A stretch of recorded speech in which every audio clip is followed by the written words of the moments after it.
तानहा बर्पा किया जिसका मातम अहले ईमान आज पूरे गम के साथ मना रहे हैं। पाकिस्तान भर में शोहदाए करबला की याद में जुलूस निकाले जा रहे हैं और जगह जगह सबीलें लगाई गईं। करबला के सहरा में अहले बैत की प्यास को याद किया जा रहा है। नबी पाक सल्लल्लाहु अलैहि वसल्लम के प्यारों की याद में जगह जगह लंगर भी तकसीम किए जा रहे हैं। मुल्क भर में सिक्योरिटी के भी फुल प्रूफ इंतजाम किए गए। हसास इलाकों में मोबाइल फोन सर्विस भी बंद है।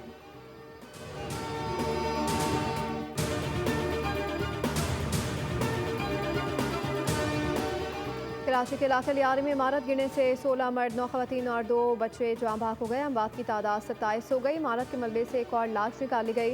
लाश की शिनाख्त रिश्तेदारों ने कर ली जिसका नाम जैन है। हादसे में दर्जन भर अफराद जख्मी जबकि 40 दिन की बच्ची को जिंदा बचा लिया गया। हुकाम के मुताबिक करीबी इमारतों की हालत खस्ता है जिसके बायस इमदादी काम एहतियात से किया जा रहा है। वकील कहते हैं कि बिल्डिंग गिरने से जमा पूंजी से महरूम हो गए जबकि रक्शे मलबे में दबने से रोजगार भी छिन गया।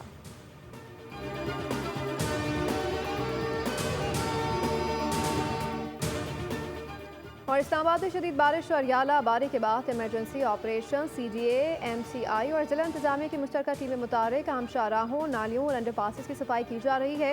नशेबी इलाकों में निकासी आपकी निगरानी के लिए खुसूसी सिस्टम फाल कर दिया गया। मुताल्लिका महकमों को हंगामी बुनियादों पर काम की हिदायत कर दी गई। सब्सक्राइब करें और बेल दबाएं ताकि कोई खबर रह न जाए।